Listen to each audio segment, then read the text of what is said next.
Bienvenue, chers téléspectateurs. Et puis, on est ici au cinéma Guzzo à Montréal.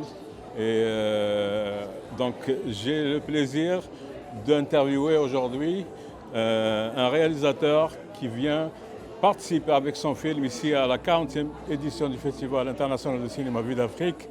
Et puis, bonjour et présentez-vous. Et puis, parlez-nous éventuellement de votre film. Alors, bonjour, Laki Al Ismaël, acteur et réalisateur du film Mon Destin, qui est en compétition au Festival Vue d'Afrique. Alors, Mon Destin, c'est l'histoire d'un franco-algérien qui perd son père. Et la dernière volonté de son père, c'est d'être enterré en Algérie, un pays que lui, malheureusement, il ne connaît pas assez. Donc, voilà l'histoire en général du film. Je crois que c'est un film que j'ai tourné une partie en France à Lyon et une deuxième partie en Algérie à Msila, exactement. La compagnie d'assurance peut prendre en charge le rapatriement. Je vais faire comment pour emmener le cercueil de mon père, moi, maintenant? Barka Filask, C'est gentil. je suis très content de te voir enfin. Moi aussi, ça me fait plaisir. Peut-être avant-dernière question, je sais que vous êtes très occupé, un On prend le réalisateur temps. ici, On prend le temps. avec un film en compétition officielle, il faut le rappeler. Donc, pour on va dire les acteurs et les actrices, est-ce que c'était facile de les recruter à travers le casting, un, et deux, est-ce que vous étiez satisfait de leur performance dans les sets de tournage éventuellement? Alors, À part votre performance, j'imagine, qui je pense que... non, mais honnêtement, pour un premier court-métrage, que ce soit les acteurs ou les décors, sachant que je vais commencer par les décors parce que c'est vrai que c'était compliqué.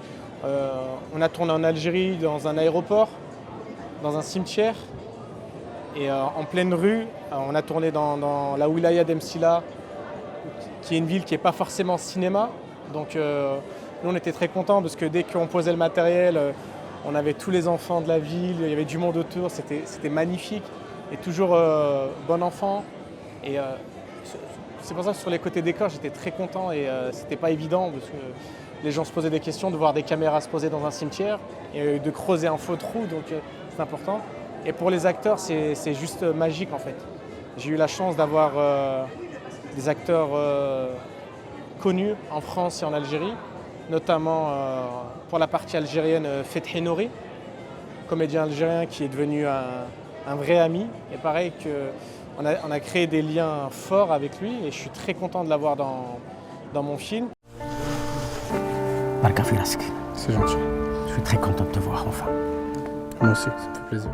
Et pour la partie française, j'ai la chance d'avoir eu mon père qui joue dans mon film, donc ça c'était un honneur. C'était pas du tout prévu en fait. Le comédien qui devait jouer le rôle de l'imam dans la mosquée française, malheureusement avait le Covid le jour du tournage. Et fallait trouver une personne d'un certain âge pour jouer le rôle de l'imam. Et mon père, il passait par hasard parce qu'on tournait dans une mosquée près de Lyon. Et mon père passait par hasard pour me dire comment ça se passe le tournage. Et je lui ai dit Embarqué Papa, dans le film. j'ai besoin de toi pour une scène. Donc au début, il était un peu réticent. Il m'a regardé, il m'a dit mais je vais rester poli, je ne vais pas dire ce qu'il m'a dit. Mais il m'a dit non merci. Et après, il s'est joué au jeu. Et d'ailleurs, il a très bien joué. Et au point même qu'il me demandait de dire action et couper à certains moments. Donc, Mais dans les films ici à Hollywood ou au Canada, etc., il y a l'encouragement maintenant, c'est une vague, il y a une certaine école qui encourage que des acteurs non professionnels soient engagés pour leur naturel, et c'est ça ce qui, généralement, vous êtes réalisateur, ce qui cherchez derrière la caméra, c'est la réaction naturelle. Est-ce que vous l'avez trouvé, la question? alors, ce que j'allais vous dire, moi j'ai fait deux sortes de casting. J'ai fait un premier casting où je voulais des personnes un peu avec de l'expérience. Et un deuxième casting où j'étais vraiment ouvert parce que moi, je recevais beaucoup de messages de personnes qui me disaient ah, franchement, c'est bien ce que tu fais. Moi, j'ai toujours rêvé de faire du cinéma. Et moi, je leur ai dit, bah, écoutez, c'est jamais trop tard. Donc, il y a un jeune qui joue dans mon court-métrage et je lui ai donné un rôle.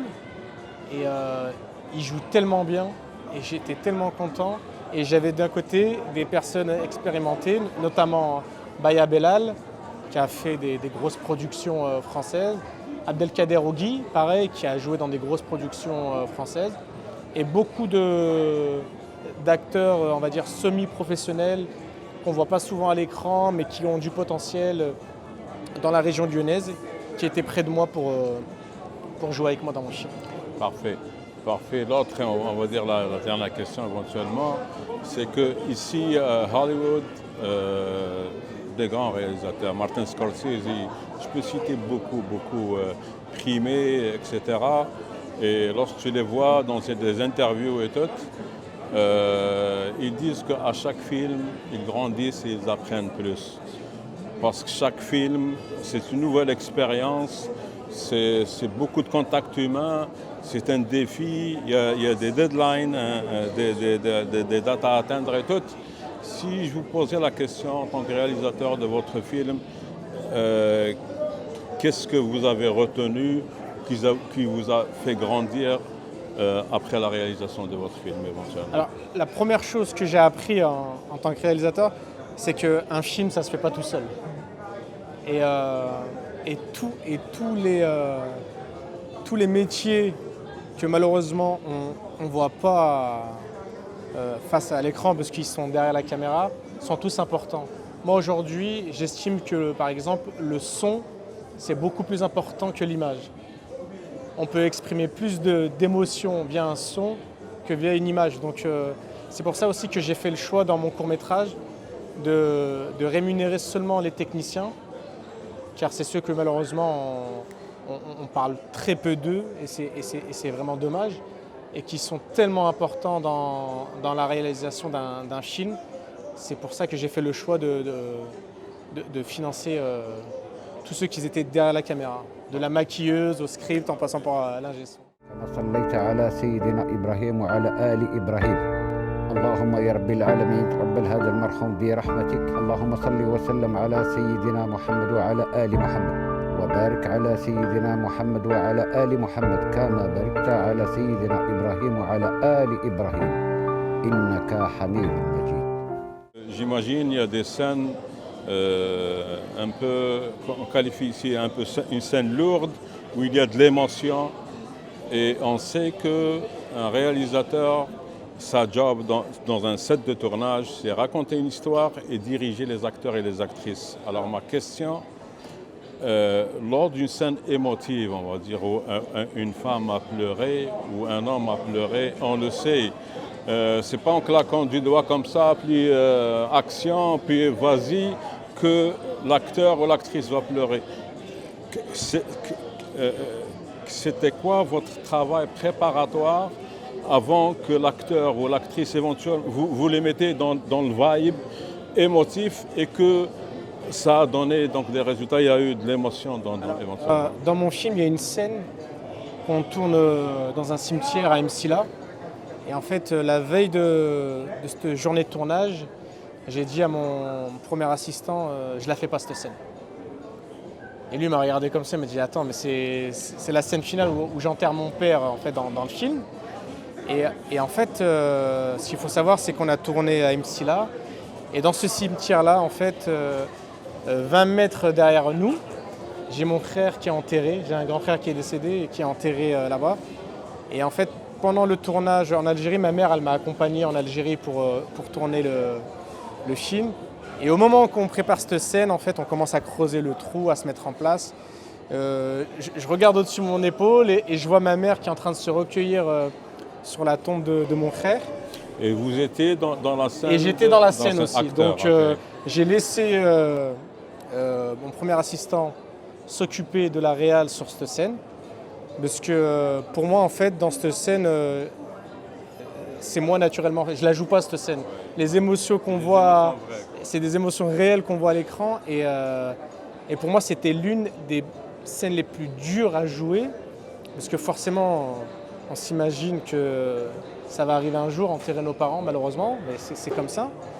Et à ce moment-là, au fond de moi, j'ai une boule au ventre, mais pendant 3-4 secondes, j'avais l'impression que c'était réel et que j'enterrais vraiment mon père. Et même dès qu'on a dit couper, il m'a fallu une bonne demi-heure Pour se mettre à l'instant présent, comme on dit, pour là, redescendre et de ouais, remettre ouais. en mode réalisateur, checker les rushs. Et c'est vrai que cette scène-là, c'était l'une des plus difficiles que j'ai dû faire dans ma carrière d'acteur. Parce que c'était... en fait, je triche pas. C'est des émotions réelles et je triche pas à ce moment-là. Ben, j'imagine, parce que des acteurs, actrices aussi, qui, après des scènes comme ça, d'émotions, ils disent qu'on a dégagé, ils se sentent oui. un peu légers. Ouais, un peu, ouais. C'est un gros...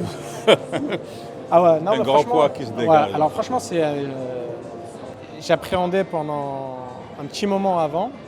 Et j'hésitais vraiment à la mettre dans le film, mais vu que c'était l'une des scènes les plus importantes du film, en fait c'est l'intrigue du film, j'étais dans l'obligation de la faire et c'est vrai qu'à ce moment-là j'ai les oreilles qui sonnent, je vois rien et j'ai juste le fait de voir ma mère se recueillir sur la tombe de mon frère, cette scène ça m'a bouleversé et à ce moment-là je triche pas sur cette scène. Parfait, parfait. Ben, merci beaucoup Merci de votre temps. Avec grand plaisir. Et on était avec le réalisateur Ismaël et puis un petit échange sur son film qui est en compétition officielle à la 40e édition du Festival international de cinéma Vue d'Afrique ici à Montréal au Canada. Je vous remercie beaucoup pour votre temps et je vous souhaite tout le succès. Merci beaucoup. Et puis bon séjour ici à Montréal. Merci.